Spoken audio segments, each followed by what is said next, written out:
I don't care what I do and what platform God allows me to be on. I ain't that dude. I ain't that dude. So yeah, I can sit all of that. Take Six. And what's funny is Take Six has what 10 Grammys. I have zero because I joined the group after they got them all. So That's that a message right there, yo.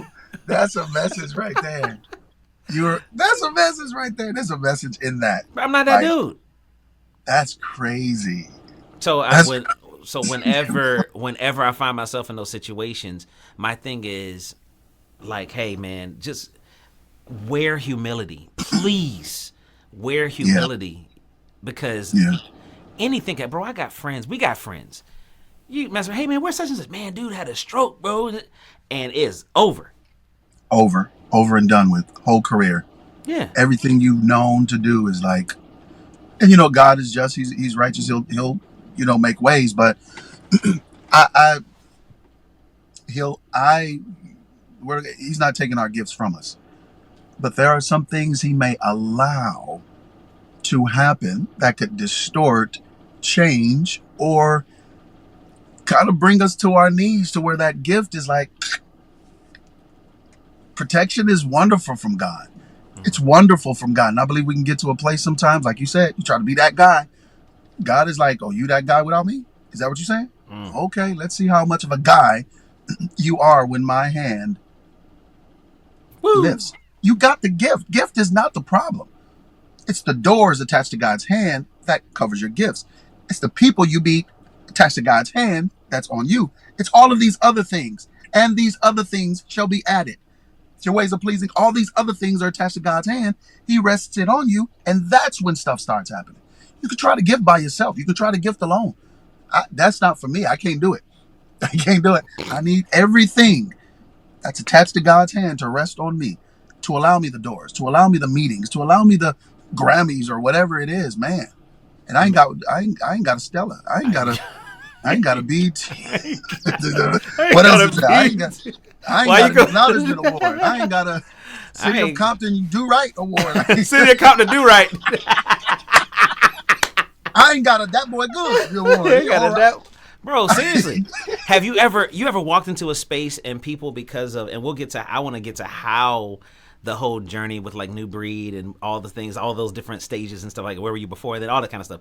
But have you ever walked into a room where people assumed that because of the way that you operate in your gift and the confidence that you have, let me stop and say this. You carry your gift with a confidence that is second to none. Like Wow. I've seen you operate, bro, in rooms and on stages where I would be nervous. But it's like you flow in it. It's like it seems on the outside looking in. I don't know if you ever deal with any kind of like nerves or whatever, but you just walk into it and it just seems like it rolls out of you, right? So has anybody ever watched you or seen you in those spaces, watched you operate, and you either hear or from them or from other people or whatever that they assume that you're an arrogant person because of how you move? Your arrogant self.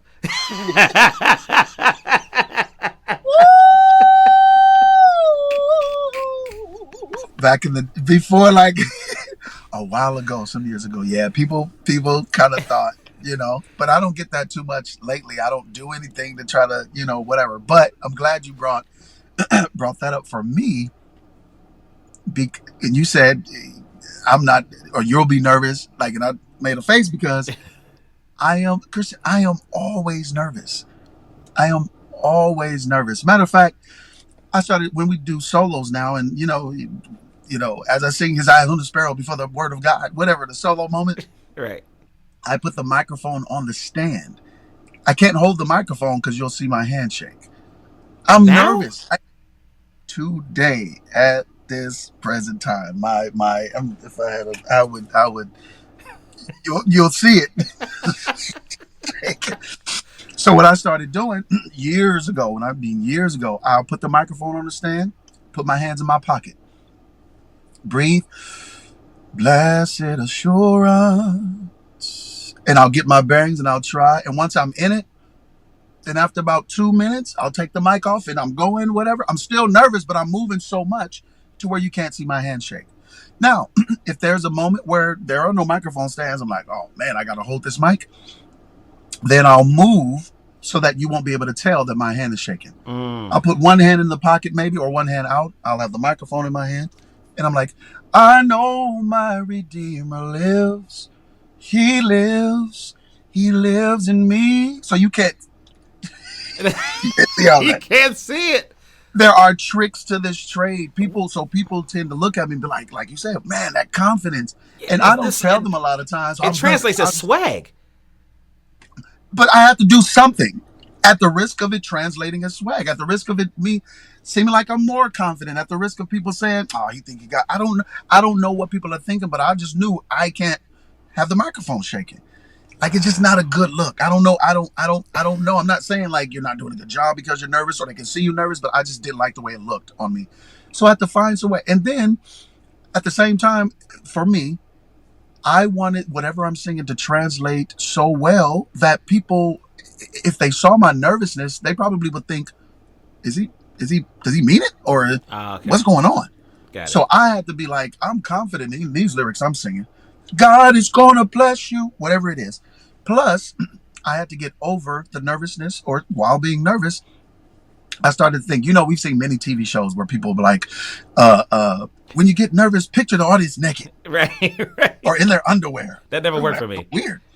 For me, I ain't do that. It's creepy. Right. But I started like looking at people dead in their faces. Wow. It's the weirdest thing.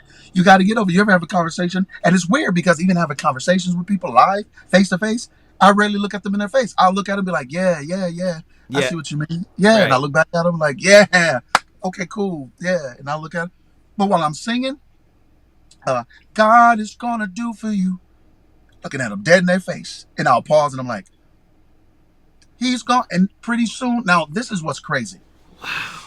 This is what's crazy. I need to verbalize this correctly because the Bible speaks of natural and spiritual. There are natural movements you can make where God will take his spirit and move through that natural moment. You think you're moving naturally for one reason and God is moving spiritually for another. This is why this connection is so real. This is the whole premise of Jesus, or God in the flesh, which is Jesus Christ. There are some things that God was like, I'm going to do this, but I'm going to do it through my son. I need him to naturally walk through the earth while my spirit is all up and through him. He is me in the flesh. So I'm looking at people. And while I'm looking at them, so I wouldn't be nervous or to just have this moment, Jesus is saying, connect. Okay, stay right there. Nice. Right through the eyes. It's cruel. And then Man. it's not a natural moment when people start crying. It's not a natural moment when they begin to stand up. It's not a natural moment for the most part. When they begin lifting their hands, when I'm doing this natural connection through the eyes, God is using his spirit through that natural connection, and then they cry, and then they lift their hands, and then they stand to their feet.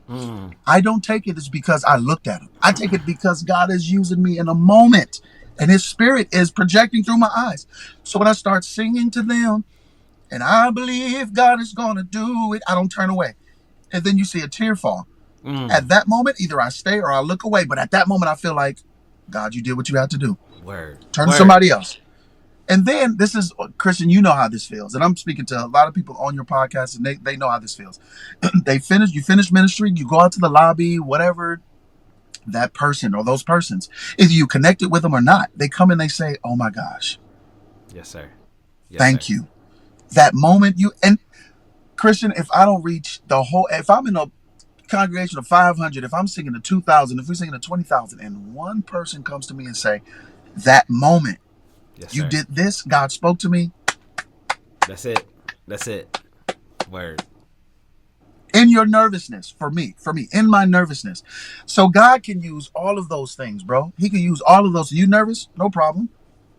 You think for me, and I tell people this, for me, God was slick. I sometimes I don't like studying the word. Sometimes God is real slick. He's sneaky. Like I don't like reading the word a lot of times. I'll sit down and I'm reading. I'm like, when you get in it, you're real good. But back in the day, Yeah. I didn't like reading the word. Here I am singing, not reading a bit of word. every now and again, once every 2 weeks, you get in the scripture, whatever. So he connects me with people.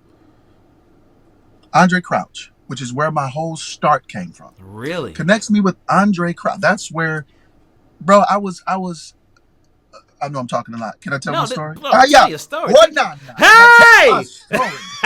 My God.